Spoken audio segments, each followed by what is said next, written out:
दर पर सुनाई न होती,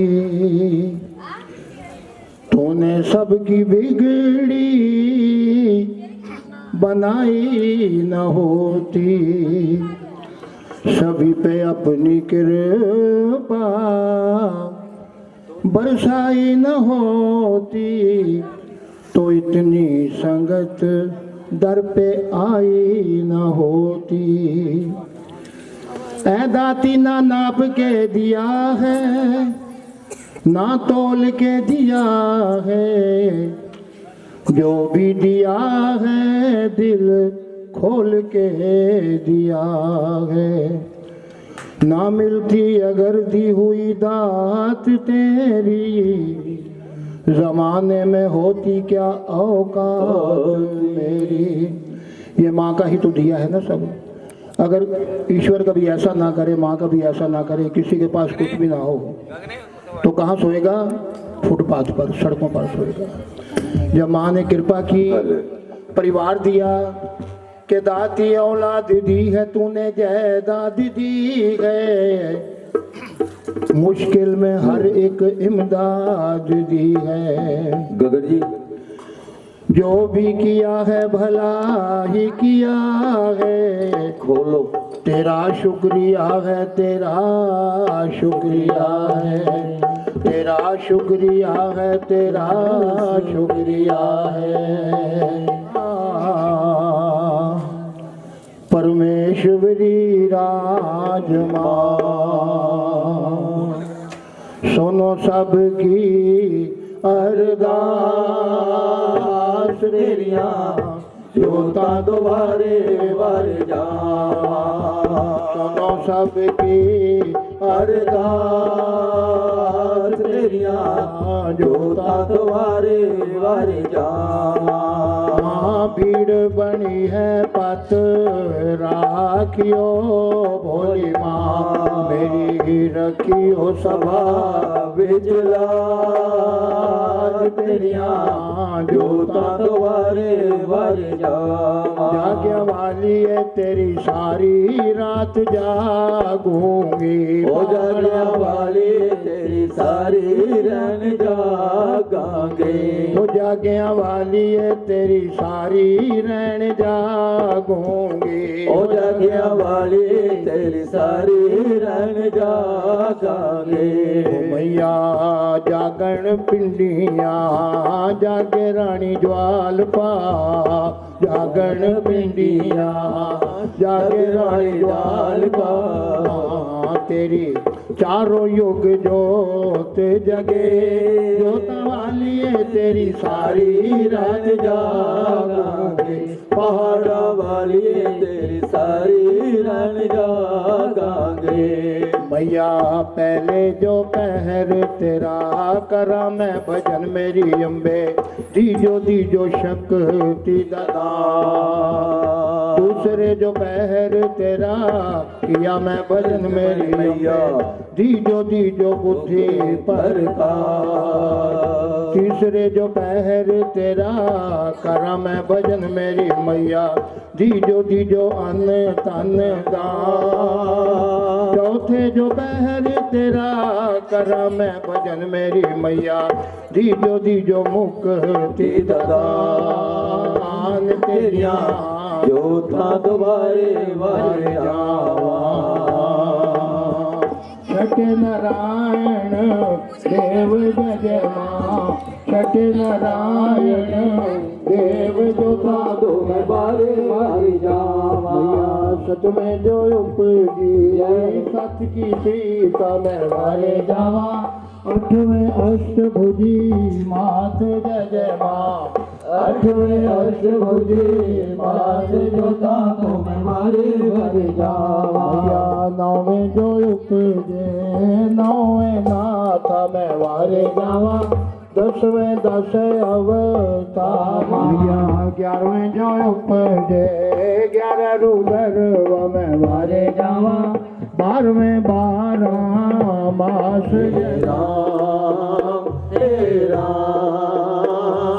तू जग जगदाता विश्व विधाता तू जगदाता विश्व विधाता एक साचा तेरो नाम हे राम हे राम हे राम हे राम तू अंतर्यामी सबका स्वामी तू अंतर्यामी सबका स्वामी तेरे चरणों में चारों धाम हे राम सभी बोलो हे राम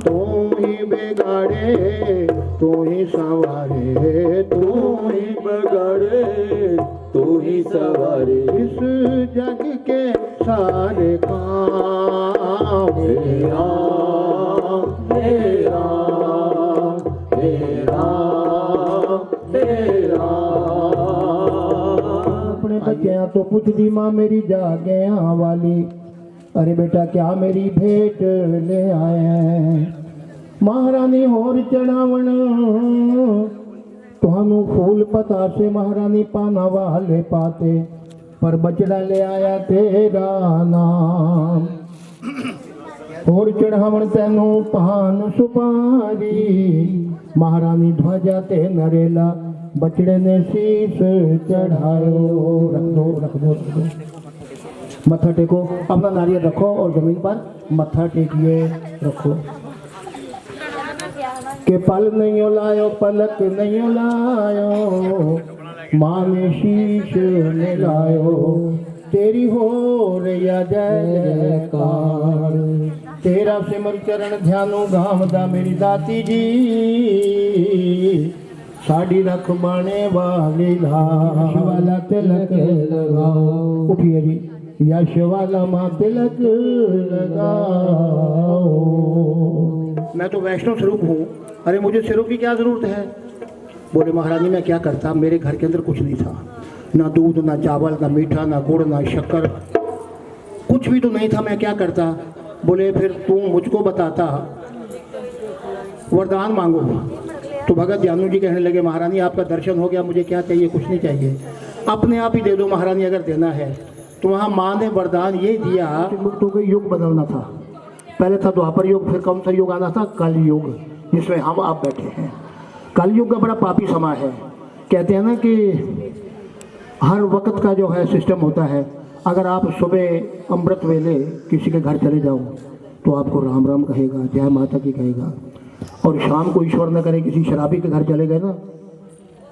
पता लग जाएगा ना क्या होता है ये भी समय समय की बात है तो कलयुग का यही मूड है कलयुग जो है बड़ा परेशान करता है अब लोगों ने जो अच्छे धर्म कर्म किया करते थे उन्होंने भी धर्म कर्म करना छोड़ दिया अरे मंदिरों में क्या पड़ा है गुरुओं के पास क्या पड़ा है ऐसे ये करे जाओ वो करे जाओ क्या लेना देना है गलत चीज़ें खानी शुरू कर दी गलत चीज़ें पीनी शुरू कर दी पाप बढ़ने लग गया ये कलयुग की पहचान थी जो हर घर में हर रोज़ मंदिर जाया करते थे वो भी कहते हैं क्या पड़ा मंदिरों में तो प्रेमी जनों मंदिरों के पुजारियों को फिक्र हुआ कि हमारे मंदिर में कोई नहीं आता पहले बहुत आया करते थे लोग पहले बहुत आया करते अरे भाई क्या किया जाए कलयुग का समय है कोई आए या ना आए आपकी अपने अपने मूड की बात है पुजारियों को फिक्र हुआ उसके बाद में संतों को फिक्र हुआ जो आश्रम चलाते थे गुरु थे जो गुरु के आश्रम में पहले बहुत शिष्य आया करते थे सेवा करते थे गौएं चराते थे लकड़ियां लाते थे वो कहते गुरु की सेवा कर करके हम तो मर गए हमने क्या लेना देना है गुरुओं के आश्रम में भी संतों का जाना कम हो गया और मंदिरों में भी कम हो गया और घरों के अंदर बस हल्ला हल्ला और कुछ नहीं है अब संतों को फिक्र हुआ कि क्या किया जाए लोग फिर परमात्मा के साथ जुड़े कोई समस्या आती है तो उसका हल तो निकाला जाता है ना अब बहुत बड़ी मीटिंग रखी गई प्रयागराज में जानते हो ना इलाहाबाद संगम त्रिवेणी बहुत बड़ी संतों का सम्मेलन हुआ बहुत सारे महात्मा वहाँ इकट्ठे हुए और ये बात मुद्दा ये रखा गया कि भाई कलयुग का समय है इस कलयुग से बचने के लिए हमको क्या करना चाहिए सब ने अपने अपने प्रवचन किए पूर्णमासी का व्रत रखो अमावस का व्रत रखो अनुष्ठान करो ये करो वो करो अपना अपना भाव सबने बदलाया एक मार्कंडा नाम के महात्मा वहाँ बैठे हैं वो कहने लगा महाराज मैं भी कुछ बताना चाहता हूँ। बोले बताओ महाराज। हम बताने और सुनने के लिए तो यहाँ पर बैठे हैं, कोई मसला निकालना है, कोई हल करना है कि कलयुग से कैसे बचा जाए। बोले मैं एक बार भगवान शिव शंकर जी के बेटी को ही जल प्रवाह कर दिया, बेटी ने क्या गुनाह किया, कैसे माँ बाप पागल है ये। अरे भाई चलो कुछ भी हो, मेरे संतान नहीं है। जमादार कहने लगा मैं लड़की को ले जाऊंगा, पालूंगा, पोसूंगा। बहुत सारे गहने वस्त्र जो संदूक में से निकले वो जमादार अपने घर ले गया और लड़की को पालना पोसना शुरू कर दिया। इधर महाराज स्पर्श की पहली बेटी जिसका क्या नाम है, क्या बात है लड़की, तू बहुत समझदार है। तारा पक्का ना, याद रखना।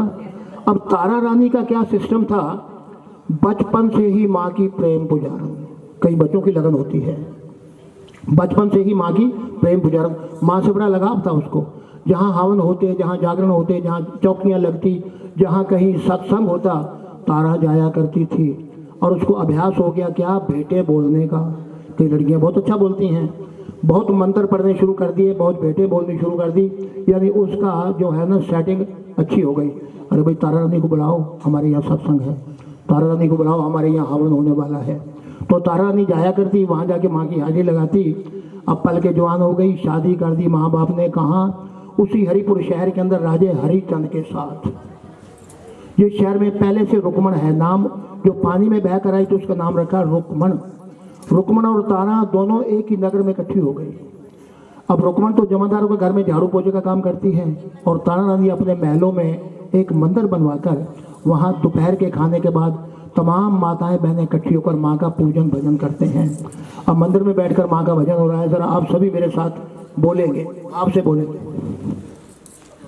जो तारा रानी ने सबको प्रसाद दिया, अंदर जो संगत बैठी थी प्रसाद की थाली लेकर बाहर आई। दरवाजे पर क्या देखा, दो बीबियां सीढ़ियों में बैठी हैं, दोनों के हाथ में प्रसाद रखा। जब रुकमण के चेहरे की तरफ देखा, लगातार देख रही है, लगातार सोच रही है, टकटकी लगाकर देख रहा है। जब हमारी पहचान में कोई ना आए ना तो हम अच्छी तरह देखते हैं, अच्छी तरह देखते हैं, टकटकी लगाकर देखते हैं। लोग कहते हैं देखो मेरी तरफ टकटकी लगाकर देख रहा है। अरे भाई मैं कोई चोर थोड़ी हूँ। अब रानी टकटकी लगाकर देख रही है तो रुकमण का अंदर भी हिला, भाई मुझको बार बार देख रही, क्या बात है। पूछने लगी तारा रानी, आंटी जी, माता जी, ये बहू रानी कौन है, तुम्हारी बेटी है कि तुम्हारी बहू है। बोले मेरी बहू है। क्योंकि दोनों की शक्ल आपस में मिल गई। जयकारा शेरों वाली माई जी का, बोल सच्चे दरबार की जय। दोनों की शक्ल आपस में मिल गई। कभी शक्ल इतनी मिल जाती है कि भेद पाना मुश्किल हो जाता है, आदमी भूल जाता है। तो बोले ये मेरी बहू रानी है, मैं इसको तो साथ वाले गांव से अभी शादी करके लाई हूँ, थोड़ा चिर हुआ है। बोले ना तो ये गांव में पैदा हुई है और ना ही गांव में ये रहने वाली है। ये तो ऐसे नजर आता है किसी बड़े घराने की बेटी हो। शक्ल बताती है, हर एक की शक्ल बताती है। अरे चले जाओ यूपी के अंदर शक्ल का भेद लगेगा, चले जाओ हिमाचल के अंदर अलग शक्ल है, इधर चले जाओ क्या कश्मीर के अंदर अलग शक्ल है, त्रिवेंद्रम की तरफ चले जाओ, मध्य प्रदेश चले जाओ, उनके बड़े लंबे लंबे दांत हैं, रावण टाइप में वो सभी। उनकी शक्ल पर महाराज ने अपनी मोहर लगाई है कि वो रावण का इलाका था ना, तो सभी रावण टाइप बंदे हैं, एकदम रंग काला है, जैसे जैसे महाराज ने किसी को शरीर दिया है। तो बोले हाँ हाँ माता जी आप तो बड़े अंतर्यामी हो, ये वाकई या तो राजाओं की बेटी है या सौदागरों की बेटी है। अरे उन्होंने जल प्रवाह कर दिया, बहुत सारा सामान निकला संदूक में से जो भी हमारे घर में पड़ा हुआ है, बहुत सारे गहने निकले। बोले हो ये तो मेरे बाप की दूसरी संतान है। अगर मैं इसको बहन कहती हूँ तो माता पिता के मस्तक के ऊपर कलंक के टीके लगते हैं, भाई राजाओं की बेटी जल प्रवाह क्यों किया। और दूर करती हूँ तो बहनों वालों प्यार टूटता है। बोले ये इसका घर वाला क्या काम करता है। बोले महारानी तारा जी इसका घर वाला मेरा बेटा तुम्हारे महलों में झाड़ू पोछा लगाता है। कहते कल फिर इसको मेरे पास भेज देना, मेरे मंदिरों की ये सफाई किया करेगी। सत्संग सुनने गई थी, क्या मिल गया, नौकरी। जयकारा जोता वाली माई जी का, बोलो साचे। सत्संग का इतना फायदा हुआ। दूसरे दिन रुकमण झाड़ू टोकरा लेके आई, तारा रानी जी मुझे काम बताओ। बोले काम करना बाद में, पहले मेरे पास आके बैठ। अपने बगल में बिठाया, बहनों वाला प्यार दिया। छोटी बहन थी ना, मन नहीं करता कि मैं इसको दूर करूं, बहनों वाला प्यार दिया। बोले रुकमण तेरा सबसे पहला काम ये है कि सुबह उठ के तूने माँ की जोत जगानी है। बोले ठीक है माता जी। घर का काम खत्म करने के बाद मेरे यहाँ आना है, तुमने कोई झाड़ू नहीं लगाना, पोछा नहीं लगाना, मेरे सत्संग में बैठना है। कहते माता जी मैं तो जमादार टाइप हूँ, मैं कैसे बैठ। बोले कुछ नहीं होता, तूने आके सत्संग में बैठना है। जो भेंटे मैं गाती हूँ तुमने याद करनी है, जो मंत्र मैं बोलती हूँ माँ के तुमने याद करने हैं। अरे तेरे शरीर पर कुछ पाप लगा हुआ है, धुल जाएगा। बताया नहीं कि तू पिछले जन्म में किरली थी, छिपकली थी, ये कुछ नहीं बताया, क्योंकि भेद गुप्त ही रहना चाहिए। बोले ठीक है, तीसरा काम तेरा क्या है? मैं महात्मा हूँ, मैं देवा जी हूँ, और जहाँ मेरा प्रोग्राम होगा, जिस घर के अंदर हमारा प्रोग्राम होगा, जागरण होगा, चौकी सत्संग होगा, तू वहाँ पहले जाया कर और उस घर की सफाई किया कर। खूब बढ़िया तरीके से सफाई करना, एकदम कोई भी कचरा फचरा गली में नजर ना आए। माँ का वहाँ दरबार लगेगा, सभी बैठेंगे, जय जयकार करेंगी और सभी तेरी तारीफ करेंगे, भाई सफाई बहुत अच्छी है। हाँ जी मास्टर जी, विकी जी, सभी बोलेंगे मेरे संग।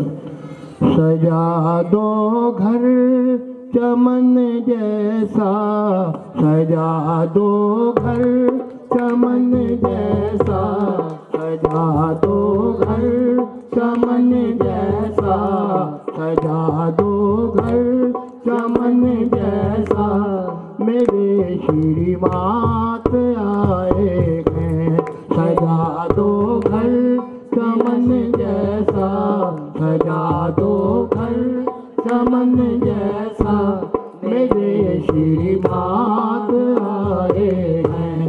पखारो इनके चरणों को बहाकर प्रेम की गंगा, पखारो इनके चरणों को बहाकर प्रेम की गंगा, हाँ बहाकर प्रेम की गंगा। सजा दो घर चमन जैसा, सजा दो घर चमन जैसा, मेरे श्रीनाथ आए हैं। अब वो बेचारी घर क्या सजाएगी? एड्रेस बताया कि पीपल चौक के पास गली नंबर 7 के 8 में आ जाना, वहाँ चौहान परिवार है, गली बहुत लंबी है, अरे तुमने सब सफाई करनी है, कहीं भी कचरा नहीं होना चाहिए। अब बेचारी वो सफाई करने के आ जाएगी, वो एड्रेस ही भूल गई, ना पीपल चौक, ना गली, ना मोहल्ला, कुछ याद ही नहीं रहा, लिखत पढ़त थी नहीं, भूल गई। दिन के 2, 4, 6, 8, 10, 12, 2 बज गए रात के। अचानक याद आया, हो चौहान परिवार पीपल चौक के पास गली नंबर 8, झाड़ू टोकरा उठाया रखा सिर पर। कितने बजे? कितने बजे जी? रात को कितने बजे? 2 बजे रुकमन ने झाड़ू टोकरा सिर पर रखा और चल पड़ी चौहान परिवार की तरफ। अब माँ ने देखा ये तो पागल है, अरे तुमने दिन को 2 बजे जाना है कि रात को 2 बजे जाना है? अकेली है, भटक जाएगी, कोई मार डालेगा, क्या होगा क्या नहीं होगा। तो ऊपर ऊपर महारानी जी की सवारी और नीचे रुकमन। खुद वहाँ सहाय हो जाती है जब कोई ऐसा श्रद्धा विश्वास हो।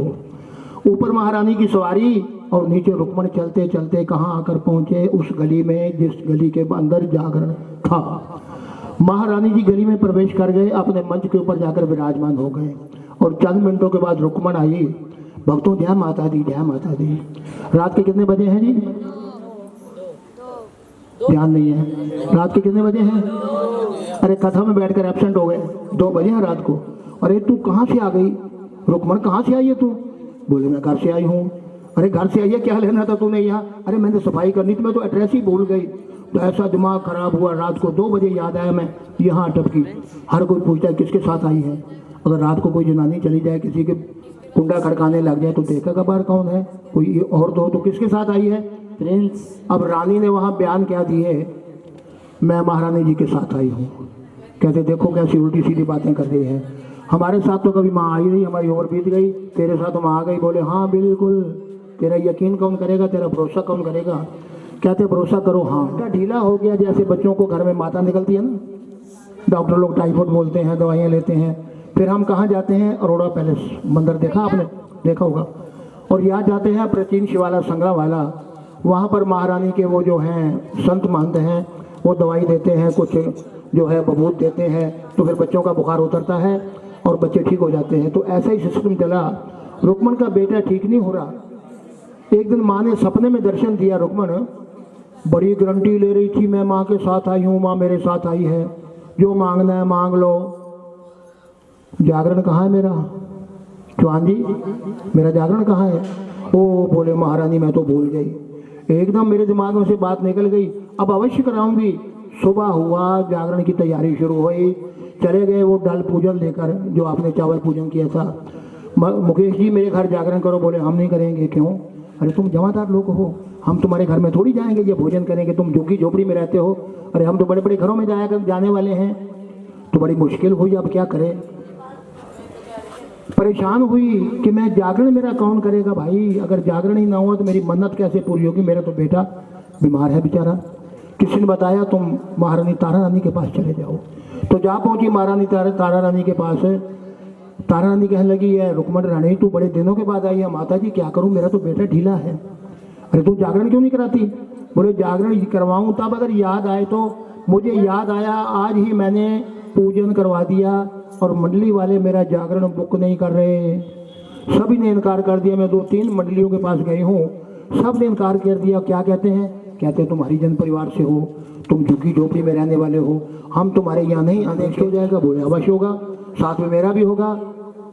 तो बोले फिर महारानी तारा को जागरण में मत जाने दो। राजा कहता मैं तो पहले ना जाने के लिए सिस्टम बना रहा हूँ।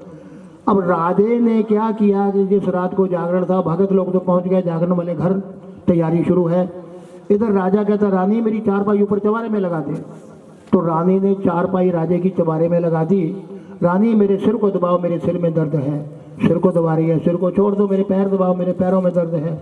कभी सिर तो कभी पैर, यानी ये जाएगी नहीं, मैं जागता रहूंगा, रानी नहीं जाएगी। प्रेमीजनों रात के 12 बज गए, 1 बज गया, 2 बजने वाले हो गए। इधर तारा कहती है महारानी मुझे तो जागरण में जाना है, ये पूजा वाले चावल जाकर चढ़ाने हैं और राजा ने मुझको यहाँ घेरा हुआ है। दादी कृपा करो, राजा सो जाए, मैं थोड़ी देर में जाऊंगी और जल्दी जल्दी ये पूजा वाले चावल देकर माँ को चढ़ाकर वापस आ जाऊंगी। दादी मुझ पर रहम करो। बहुत ही मिन्नत लगाई माँ के चरणों में। आकर भगवती माँ ने तारा रानी की बेनती को स्वीकार किया। राजा जी सो गए। अब जब रानी ने देखा कि राजा तो टिक गया है, अब निकलना चाहिए। रात को 2 बजे दरवाजे सारे बंद हैं, चाबियां राजे की जेब में हैं। भाई मैं अब क्या करूं? विंडो जानते हो ना, इसको झरोका बोला जाता था। विंडो में से छलांग लगा दी, कभी रस्सी को पकड़, कहीं प्रणालों को पकड़, कहीं शेल्फों को पकड़, छलांग लगा के रानी जमीन पर आई। स्नान किया, फटाफट 1 मिनट में पवित्र हुई और वो पूजा वाले चावल लिए और भाग ली कहाँ? हरिजन बस्ती की तरफ, जहाँ माँ का जागरण चल रहा था। अब रास्ते में क्या देखा, एक चोर ने देखा कि कोई बीबी भागती हुई आ रही है। चोर ने तलवार निकाल ली, दूर से देखा, नजदीक आई, ये तो अकेली है बिल्कुल। और नजदीक आई तो इसने तो बड़े गहने पहन रखे हैं, कानों में, गले में कंगन पहन रखे हैं। इसको मार दूंगा, इसको लूट लूंगा और सारा धन लेके भाग जाऊंगा। अब जैसे ही रानी पास में आई, अब देखो ना कथा कितनी रोमांचक होती है, कितनी कितनी परीक्षा होती है माँ के भक्तों की। ये भक्ति आसान नहीं है। मीरा भक्ति मार्ग में आई महाराज, उसके जेठ ने तो उसका बेड़ा गर्क कर दिया मीरा जी का, तलवार लेके मारने को तैयार हो गया। आज यहाँ पर पूजन होता है, सबके घर में होंगे। 450 साल के बाद ये प्रोग्राम अब चला है, 2-3 साल से। कहाँ था पहले? कोई लड्डू गोपाल थे क्या? बोलो, थे कहीं लड्डू गोपाल? कहीं नहीं था। ये 3, 4 या 5 साल से प्रोग्राम चला है। जब मीराबाई की बातें याद आई ना, उनके राहों पर लोग चल पड़े। क्या समय की बात है। कहीं आपको किसी मंदिर के बाहर शनिदेव की मूर्ति दिखती थी? बोलो, ठीक है ही।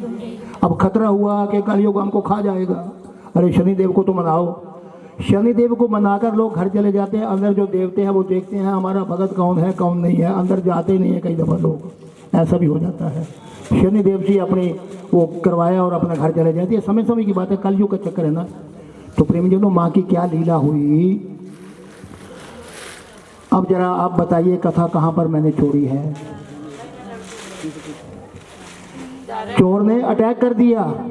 तो केड़ा कथा बिल्कुल सही जवाब दूगा ना, केड़ा कथा बिल्कुल ढंग ना सुन रहे आ। साडे पापा जी तुहानू 500 रुपये नाम दे के जाणगे, प्रसाद और साथ में प्रसाद में। केड़ा बिल्कुल सही जवाब दूगा और किने सवाल गलत देता ना तो कम से कम 1100 रुपये साढ़े बाल बाल बच गए। चोर कहता जाएगी कहाँ भाग गई है, इसको भी पकड़ लूंगा। चोर पीछे भागा, चोर के हाथ में रानी की कमीज का अगला पल्लू आ गया जो फट गया। अगला पल्लू कमीज का फट गया, चोर ने पकड़ा है। एक पैर की खड़ा उतर गई, पौवा जिसको बोलते हैं, वो भी चोर ने उठा के जेब में डाला। बोले कहाँ जाएगी भाग के, अब इसको घेर लूंगा, खुली जगह है। जैसे ही चोर पीछे भागा, चोर आंखों से अंधा हो गया। जयकारा शेरों वाली माई जी का बोलो साचे। कथा समझ में आ रही है ना। चोर आंखों से अंधा हो गया। बोले ये क्या हुआ? अरे मैंने बड़े बड़े लोगों को लूटा है, मैं पहले तो कभी अंधा नहीं हुआ। या तो ये तारा रानी है या कोई देवी देवता है जिसके कारण मैं अंधा हो गया। पर कुछ भी हो, जब पीछे भागता है तो अंधा हो जाता है, जब रुकता है तो ठीक हो जाता है। तारा रानी अपने मंजिल पर पहुंच गई। कहाँ? जागरण में। किसके घर? रुक्मण के घर, जमादारों के घर में। दरवाज़ा खोला गया, अपने आसन पर जाकर बैठी। भगत जनों तुम जल्दी करो, भोग लगाओ, मुझे बड़ी जल्दी घर वापस जाना है। बोले महारानी दारा अभी तो आई हो, तुम कहते हो मुझे वापस जाना है, बैठो कुछ भेंट भजन सुनाओ। बोले बिल्कुल नहीं, आज कुछ नहीं होगा। क्यों? कि राजे ने मेरे ऊपर बड़ा चौकसी लगाई। मैं महलों में से छलांग मार के जमीन पर आई हूँ, और देखो मेरी कमीज़ का अगला पल्लू फटा पड़ा है, वो चोर के पास है। अगर कहीं राजे ने मेरी फटी हुई कमीज़ देख ली ना, मुझे छोड़ेगा नहीं वो। इसलिए तुम इस बात को यहीं रोको, भोग लगाओ और मुझे वापस घर जाना है। बोले महारानी फिर ये तो बात देखेंगे ना। हम महारानी को भोग ही नहीं लगाएंगे। कौन कहने लगे? भगत जो वहाँ जागरण कर रहे थे। क्यों नहीं लगाओगे? अरे रानी तुम रोती रोती तो आई हो चोर से बच के, तुम्हारी कमीज का टुकड़ा चोर के पास है। हम माँ से बेनती करेंगे चोर की जेब में से कमीज का टुकड़ा दरबार में आए और ऐसे हो जाए कि जैसे तुम्हारी कमीज ही ना फटी हो। सिलाई ऐसे हो जाए कि जैसे तुम्हारी कमीज ही नहीं फटी हो, और पैर का पहुआ भी दरबार में आएगा। जब महारानी हमारी ये मांग पूरी करेगी तब हम माँ को भोग लगाएंगे। कितनी तगड़ी शर्त है ना? कितनी तगड़ी परीक्षा, एकदम चुनौती दे दी महारानी को कि महारानी तुम्हें ये काम करना ही पड़ेगा। अब प्रेमी जनों ये क्या हुआ? पीछे राजा हरिचंद्र भी जाग लिया। बोले वही हुआ जो नहीं होना चाहिए। तो रानी तो निकल गई, अपने प्रोग्राम में चली गई। उठा, वो भी छलांग लगा के नीचे आता है और रास्ते में चोर मिलता है। अरे दुष्ट तुम यहाँ क्या कर रहा है? बोले महाराज चोर हूँ, किसी बीबी पर मैंने हमला कर दिया, अभी यहाँ से गई है थोड़ी देर पहले, उसकी कमीज का टुकड़ा मेरे पास है, पैर के खड़ाव मेरे पास है। अरे भाई चलता हूँ तो अंधा हो जाता हूँ, रुकता हूँ तो ठीक हो जाता हूँ। बोले लाओ दोनों चीज़ें। राजे ने दोनों चीज़ें लेकर अपनी जेब में डाली। क्या क्या क्या क्या? पैर की खड़ाऊ दोनों जेब में डाली। अब तो पैसे मुझे देने ही पड़ेंगे। ताड़ी मार दो ताड़ी, बहुत ख्याल बढ़िया। जिसने गेम जीती है ना, बाद में मेरे से अपनी पेमेंट ले लेना या अपने अकाउंट नंबर दे देना, मैं आपके जमा करा दूंगा। पापा जी वादा तो करेंगे ना? एटीएम में ना लेंदा? ठीक है, मैं तो कह दिया इनसे, कोई घबराने की बात नहीं। लो आगे चलते हैं, क्या होता है प्रेमी जनों। राजे ने दोनों चीजें लेके अपनी जेब में डाली और कहाँ पहुंचा? जागरण वाले घर के बाहर। गूगल पे दरारों में से क्या देखा कि रानी तो वहाँ बैठी है। बोले वही आप पहुंची जिसको यहाँ आना था, अपनी सही जगह पे पहुंच गई। कहाँ? सत्संग में, जागरण में। देखते हैं क्या करते हैं ये। फिर रुक्मण का पति आ गया जिसके घर में जागरण था। एक मांस का प्रसाद बनाया उन्होंने, किसी जीव को काटा होगा, बकरे बकरे को, मांस का प्रसाद लेके दरबार में आकर पहुंचा और भोग नहीं लग रहा। क्योंकि रानी की कमीज ठीक हो तो भोग लगे। भक्तों ने तो सीधा सीधा माँ को चुनौती दे दी। अब महारानी की कृपा से क्या हुआ प्रेमी जनों, राजे की जेब में से दोनों चीज़ें गायब हो गई। कमीज के साथ कमीज का टुकड़ा ऐसे फिट हो गया जैसे फटा ही ना हो, कोई सिलाई नहीं, कोई कुछ नहीं, ऐसे हो गया जैसे फटा ही ना हो। और पैर में दूसरा पौवा भी आ गया। भक्तों माँ ने तो हमारा काम कर दिया। माँ ने, समझ आ रही है ना, माँ ने तो अपना काम कर दिया। अब तो भोग लगाओ। बोले हाँ भोग लगाते हैं। अब वो जो मांस का प्रसाद था, महाराज ठाठा भोग लगाया और तारा रानी की झोली में प्रसाद दिया गया। रानी बैठना है तो बैठो, जाना है तो जाओ, तुम फारग हो चुके हो, तुम्हारी कमीज भी ठीक है और माँ का जो है ये प्रोग्राम था ये भी ठीक है। बोले मुझे तो जाना है। जैसे ही प्रसाद लेकर इनकी पल्लू में प्रसाद डालिए जी, केवल एक ही बीबी के पल्लू में प्रसाद लेकर जैसे रानी बाहर आई, महाराज राजे हरिचंद ने तो तलवार खींच ली। दुष्ट रानी तेरी झोली में क्या है? बोले महाराज ये तो प्रसाद है। अरे काय का प्रसाद है? प्रसाद तो प्रसाद ही होता है भाई, किसी भी चीज़ का हो। अब रानी टालम डोल कर रही है। तो अब रानी कहती माँ अब मैं क्या करूँ, अब मैं क्या करूँ भाई, ये जो कुछ है वो तो सबको पता है, राजा ने खुद देख लिया अपनी आंखों से। अब मांस को देखेगा तो राजा तो इतना भटक जाएगा, या कईयों का कत्ल कर देगा, क्योंकि उसके हाथ में क्या है? तलवार है, वो छोड़ेगा थोड़ी। किसी के हाथ में बरूद आ जाए तो वो छोड़ता थोड़ी है। अब रानी कहती है महारानी ने, महारानी मैं अब क्या करूं? बोले जो करना है कर दे। राजा कहता है झोली दिखाओ, प्रसाद दिखाओ, दिखा दे, जो होगा। लगन तुमसे लगा बैठे, मांस का प्रसाद था वो क्या बन गया? गरियां छुआरे किशरी मेवा मिशमिश बादाम। अब बादामों को मिश्री मेवा को देख के राजे की तो आंखें फटी की फटी रह गई। ये क्या हुआ भाई? रानी ये सब क्या है? मांस का प्रसाद तुमने झोली में डलवाया है और ये बन गया गरियां छुआरे। अब रानी ने वहाँ गलत बयान दे दिए, फंस गई बेचारी, बुरे बयान दे दिए। ये तो माँ का चमत्कार हुआ। बस इतनी बात करने के बाद रानी फंस गई। या तो कहती महाराज मुझे खुद नहीं पता ये क्या हुआ क्या नहीं हुआ, ये हो गया सो हो गया, मुझे क्या पता क्या हुआ है। अब रानी ने कहा कि माँ का चमत्कार हुआ। अब राजे ने उसको घेर लिया। रानी और राजा घर चले गए। राजे के मन में था कि ये चमत्कार कैसे हुआ। रानी मुझे ये विद्या सिखाओ, मुझे ये जादू सिखाए। अरे तुमने चोर को अंधा कर दिया। तेरी दो चीज़ें मेरे पास हैं, अभी घर नहीं पहुँचे हैं, वो बाहर ही हैं। तेरी दो चीज़ें मेरे पास हैं। तो रानी कहती महाराज मेरा तुम्हारे पास क्या है? कुछ नहीं था। ठीक है ना, गलत तो नहीं है। रानी कहने लगी महाराज देखो ये मेरी तो कमीज एकदम ठीक है। अरे कहीं से फटी हो तो मैं कहूँ। राजा कहता वाकई ठीक है, मेरे पैर में दोनों खड़ाव हैं। राजा कहता मैंने चोर से लेके अपनी जेब में डाले हैं, यहाँ कैसे आ गई? रानी ये सब चमत्कार हुआ पर मुझे चमत्कार दिखाओ। राजा और रानी घर में चली गई। बड़े लंबे अरसे तक राजा परेशान करता है रानी को। रानी टालम टोल करती है पर कितना चिर करेगी, उसकी छत के नीचे रहना था। राजा ने उसको ऐसा घेरा, मुझे चमत्कार दिखाओ, मुझे जादू दिखाओ, प्रसाद कैसे बदला, अरे कमीज कैसे ठीक हुई, ये सब क्या हुआ। आखिर रानी ने तंग आकर एक दिन कहा राजन अपने घर में जागरण करवा लो। अब राजे की शर्त ये थी किसी जीव को मैं काटूं अपने हाथों से और वो प्रसाद मेरे हाथों में बदले, फिर मैं मानूंगा कि तुम्हारी महारानी सच्ची है और तुम्हारा ये जो विद्या है ना, जो तुम भजन कीर्तन करते हो, ये सब कुछ सही है। और अगर प्रसाद ना बदला रानी तो फिर देख लेना तमाशा क्या बनेगा। अब रानी क्या करती, माँ से कहती दादी अब मैं क्या करूँ? बोले करना जो कर दे सब ठीक हो जाएगा। तो रानी कहने लगी जाओ राजन अरे नील अपने घोड़े का सिर काट डालो। क्या काट डालो? घोड़े का सिर काट डालो। समझ गए जी? बोले ठीक है। राजा गया, घोड़े का सिर काट डाला। एक हवन कुंड बनाया गया था, उसके अंदर आहुति डाल दी, घोड़े का सिर फूंक कर राख बन गया। रानी तुम्हारे कहने पर मैंने घोड़े के सिर का हवन कर दिया।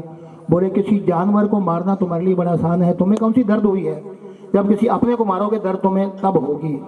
अब रानी का मतलब ये था कि अपने को मारने में दर्द होती है ना, राजा यहीं रुक जाएगा, आगे नहीं बढ़ेगा। तो रानी अब क्या करूं? जाओ अपने बेटे को मार डालो। अब रानी तो ये सोचा कि रुक जाएगा, पर वो रुकने वाला कहाँ था, जिद पर अड़ा हुआ था। जाके उसने अपने बेटे को काट दिया। इसके टुकड़े टुकड़े करके पतीले में डाल के इसका मांस बना के तैयार कर दो। अब जब आग जलाने लगा तो राजा कहता तुम्हारी ज्वाला माँ ज्वालामुखी में अपने आप जलती हैं जोतें, पर एक जोत को यहाँ बुला लो, लकड़ियाँ अपने आप जलनी चाहिए। तो रानी वहाँ फिर माँ से बेनती करती है जागो जागो ज्वाला माँ सोन दा पहर। और नकोदर के एक हर्ष थे, उन्होंने ये भेंट बनाई थी जो बहुत आज तक बोली जाती है। अमर हो गए वो लोग जिन्होंने अच्छे काम किए हैं, वो अमर हो रहे हैं। तो नकोदर के थे वो हर्ष जी, उन्होंने ये भजन बनाया था। तो आप आगे चलते हैं प्रेमी जनों। अपने आप लकड़ियाँ जलने लगी, वो बेटे का कटा हुआ मांस पक के तैयार हो गया। राजन लेकर आओ, राजन प्रसाद लेकर आओ। 5 जगह पर ढेरी लगा देना, इस प्रसाद की 5 ढेरियाँ लगा देना, ऊपर से ढकना, कोई दूसरा नौकर या बंदा हाथ ना लगाए और दरबार में ला के रखो। अब राजा ने अपने बेटे का कटा हुआ मांस दरबार में लाए और रानी कहने लगी राजन ये क्या लाए हो? बोले रानी तू तो पागल वाली बात करती है, ये मेरे बेटे का कटा हुआ मांस तो है, और क्या है? तुमने कहा मैंने मार डाला। अच्छा बोले देख तो लो। अरे देखना क्या है, ये तो सीधी सी बात है, कटा हुआ मांस है। अच्छा फिर ऐसे करो, एक हिस्सा प्रसाद का, ये क्या हो रहा है जी? भोग लगी है। एक बात बताऊं आपको, पवित्रता के बिना पूजा अधूरी है। मिश्री का प्रसाद जो आपको दिया था, खाने के लिए दिया था ना, वो तो माँ ने दिया था, मैंने थोड़ी दिया है। लेके घर चले जाओ, आराम से सो जाना जाके, तुमने बहुत मेहनत किया, 2 जीवों का कत्ल किया है, तुम थक गए होगे। अरे रानी अब नींद किसको आएगी? क्यों, क्या हो गया भाई, क्या हो गया? अरे तुमने बड़ी छुरियाँ चलाई हैं रात को, पूरी रात छुरियाँ चलाते रहे हो। अब राजे के दिमाग में आया कि सुबह लोग कहेंगे बेटे को मार के तो खा गया, और घोड़े को मार के अमृत कुंड में डाल के फूंक दिया। ये जागरण है, ये विध्वंस है, शमशान बना दिया घर के अंदर। अब मैं क्या करूं महारानी, मैं तो पागलपन में मैंने जो भी किया है। बिना विचारे जो करे सो पाछे पछताए, काम बिगाड़े अपना जग में होत हंसाए, जग में होत हंसाए कि मनवा चैन न पाए, कहे गिरधर कविराज जो बिन सोचे कर जाए। सोच नहीं थी, जिद थी। अब जिद के अंदर उसने बेड़ा घर कर लिया। अब रानी कहने लगी महाराज जाओ सो जाओ। बोले रानी नींद किसको आएगी, रानी जहाँ तुमने इतना किया है एक काम हमारा और कर दो। अब किसको काटना है, बाकी मुझको मारना है क्या? बोले नहीं, अब मारने छुरियाँ चलाने वाला काम खत्म है, केवल मुझे माँ के दरबार से माफ़ी दिलवा दो। बोले भले आदमी, कत्ल तो तू करता है, जिद तो तू करता है, और माफ़ी मैं कैसे दिलवाऊँ?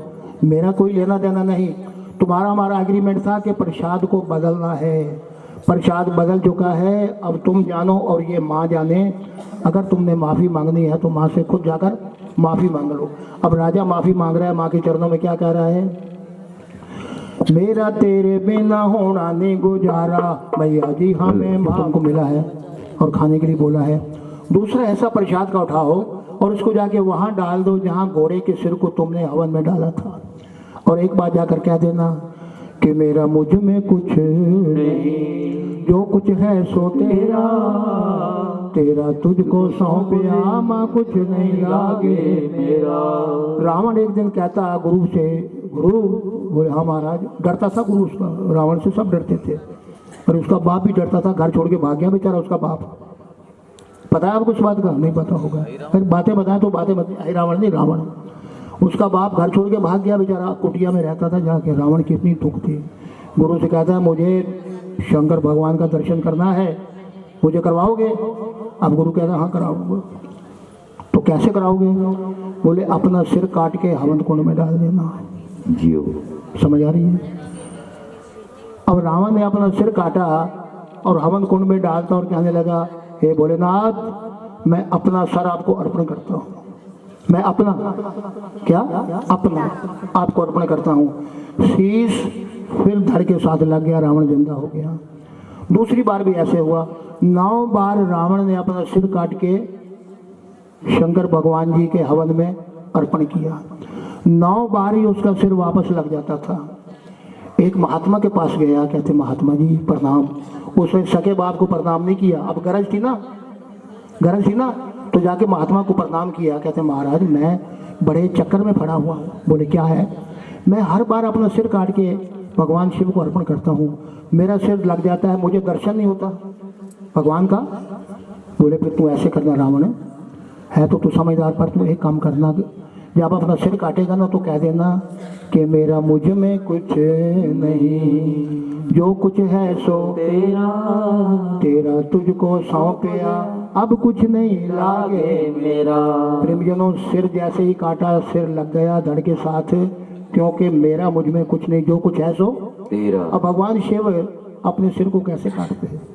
सिर उठा के वापस लगा दिया, दर्शन दिया, तब रावण का संतुष्टिकरण हुआ। मांगने का भी एक तरीका होता है, अगर तरीके के साथ माँ से या किसी से भी कुछ मांगा जाए तो सब कुछ हो जाता है। एक आदमी की बेटी की शादी थी, वो गुरु चरणों में गया, कहने लगा तीसरा ऐसा प्रसाद का उठाओ, उस अग्नि में डाल दो जहाँ लकड़ियाँ अपने आप जली थी और तुम्हारे बेटे का कटा हुआ मांस पका था। जैसे ही डाला तो सामने से राजा का बेटा भागा आ रहा है। राजा ने छाती से लगाया, दरबार में लाया, भाई किसको उठाए फिरते हो? बोले मेरा बेटा तो है, तुमने बेटे को मारा नहीं, करे सब कुछ कर दिया, फिर ये कहाँ से आया? बोले मुझे कुछ नहीं पता, किसी से पूछो। लड़के से पूछा बेटा तू कहाँ था? बोले मैं तो माँ की गोदी में बैठा हुआ सुख ले रहा था। क्या लीला माँ की? बोले रानी आज मैंने देखा है कि भगवती माँ की उपासना करने वालों के अंदर कितनी शक्ति और ताकत है। तुमने माँ के नाम पर सब कुछ करवा दिया, मांगो मुझसे क्या वरदान मांगती हो? तो राजी कहने लगी महाराजन आप अगर मुझ पर बहुत खुश हो तो मुझे एक मंदिर बनवाना है। तो आन बान के अंदर मंदिर बनाकर तैयार हुआ। वहाँ अष्टभुजी महारानी वैष्णो जी की पावन प्रतिमा जयपुर शहर से लाकर मंदिर में प्रतिष्ठित करनी थी। बहुत बड़ा जागरण रख लिया, सभी संत महंत महात्मा गुरुजन विद्वान आए। अब रानी कहने लगी भगत जनों आज के बाद हमने जगराती की शक्ल को बदलना है। बोले कैसे महारानी जी? आज से पहले हम काली माँ का जागरण करते थे, पर आज के बाद हमने काली माँ का जागरण बिल्कुल नहीं करना है, बड़ा खतरनाक जागरण है। अरे इसमें छुरियाँ चलानी पड़ती हैं। अरे कौन छुरियाँ चलाएगा? कलयुग का पापी समय है, या तो मुसीबत खड़ी हो जाएगी। तो हम क्या करेंगे? वैष्णो माँ जी का भजन पूजन करेंगे। वैष्णो माँ के जागरण में कोई जीव हत्या नहीं होगी, कोई जीव नहीं काटेगा, उंगली नहीं काटेगा, दूध के भोग लगेंगे। बर्फी खोया पेड़े का भोग लगेगा, कड़ा प्रसाद का भोग लगेगा, गरियाँ छुआरे मिश्री मेवे का भोग लगेगा। जो दरबार में श्रद्धा से बैठेगा झोलियाँ भरा कर ले जाएगा, और जो दरबार की मर्यादा को बिगाड़ने की कोशिश करेगा कई जन्मों तक उसको दुख पाना पड़ेगा। तो ये सब बातें महारानी तारा ने आम सभा में बता दी। तो उस दिन के बाद वैष्णो माँ के जागरण शुरू हुए। तो वैष्णो माँ के जागरण में जो सभी आते हैं जाते हैं, जय जयकार करते हैं, कोई घंटा, कोई 2 घंटे, कोई 4 घंटे, कोई पूरी रात बैठता है और माँ से मुरादें प्राप्त करता है। आओ सभी खुश हुए, सारी कायनात जो संगत बैठी थी सभी बड़े प्रसन्न हुए, महारानी तारा तुमने बड़ा अच्छा किया। वैष्णो माँ का जागरण करवाने के बाद हम सभी संतुष्ट हैं। तो जगमग ज्योति जगे खुश कायनात है।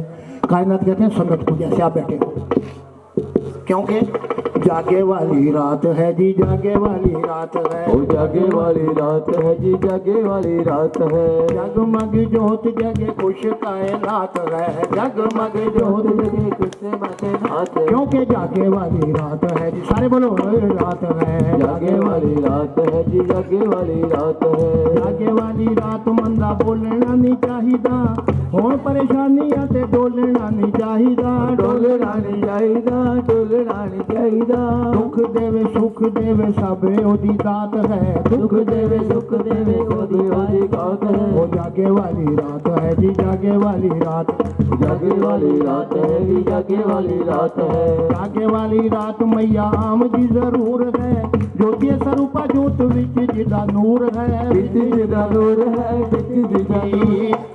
और त्यावे भोलानाथ सुर नर मुनि जन देवता मेरी मैया जी,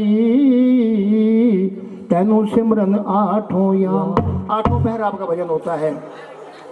जिनी राही माता मेरी आमदी उन राह तो मैं वारे वारे जा, तेरा जागरण संपूर्ण हो गया मेरी मैया जी, साडा जागा लेखे लाओ, तेरा सिमर चरण ध्यानू गामदा मेरी महारानी जी, साड़ी रख बाने वाली लाज, आने वालों का जाने वालों का, इन माइयों का इन भाइयों का, घर वालों का चौहान परिवार का, महल्ले वालों का, महारानी जागरण संपूर्ण हो गया, साड़ी भूल चुक कर दो माँ, हमारी भूल चुक कर दो माँ, सच्चियां जोता वाली माता तुम्हारी सदाई होवे, जिनकी कृपा है अकाल की बधाई होवे, तीसरी बधाई सुना है सदानाल की बधाई होवे।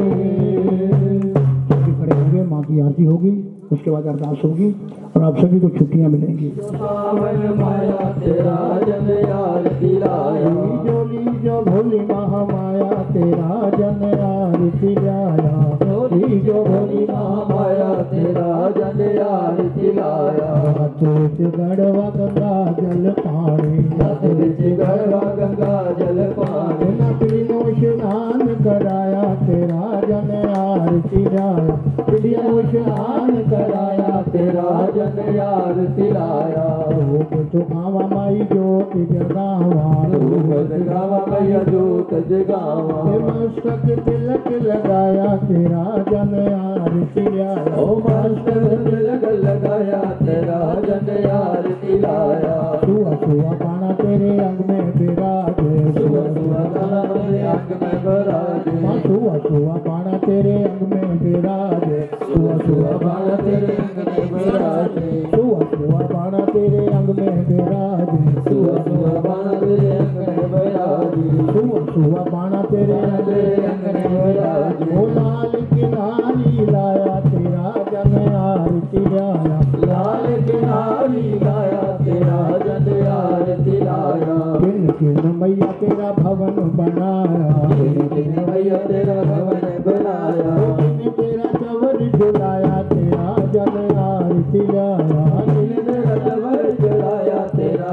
जन यार दिलाया। सारे परिवार ने तेरा भवन सजाया, सारे परिवार ने तेरा भवन सजाया, चौहान परिवार ने तेरा भवन सजाया, चौहान परिवार ने तेरा भवन सजाया, संगता ने चवर झुलाया तेरा जन यार दिलाया, भगवान ने जबर जलाया तेरा जन यार दिलाया जुग जुग जीवे तेरा जम्मू वाला राजा जुग जुग जीवे तेरा जम्मू वाला राजा जिन तेरा मंदिर बनाया तेरा जन आरती आया जिन तेरा मंदिर बनाया तेरा जन आरती लाया जिन तेरा भवन बनाया तेरा जन आरती आया जिन तेरा भवन बनाया तेरा जन आरती लाया सुमन चरण तेरा धनु यश गावे चरण तेरा धनु यश गावे तेरी बतिया में शीश झुकाया तेरा जन आरती आया ओ बच्चा शीश चढ़ाया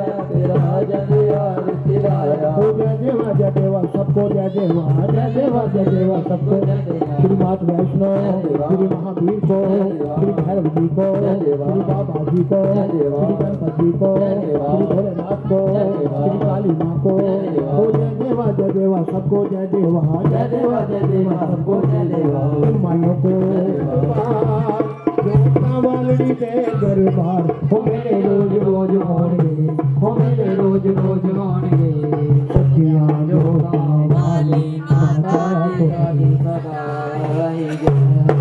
आपने बड़े सुंदर तरीके से बोला नहीं विद्या नहीं बाहुबल और नहीं खर्चन को दाम तुलसी ऐसे दास की मेरी लाज रखो भगवान के अवसर राख्यो द्रौपदी संकट ज्यों प्रहलाद कहन कथन की कुछ नहीं माँ मेरी शरण पड़ेगी लाज जो मैं भूल विसारिया महारानी जी ना करियो मैला चित साहिब दादर लोड़िए न पर बिगाड़े नित पर आशावंती मैं दर खड़ी मेरा साहब न ढोई दे तुम्हारा दरबार न छोड़ूंगी पूर्ण सतगुरु मेरे करे कि ना कुछ किया न कर सकूं और ना कुछ करने जो कुछ किया सो आपने महारानी आप ही करने योग ऐ दाती मुझको इतना धन दीजिए और जामे कुटुंब समाए मैं भी भूखा ना रहूं कोई साध न भूखा जाए।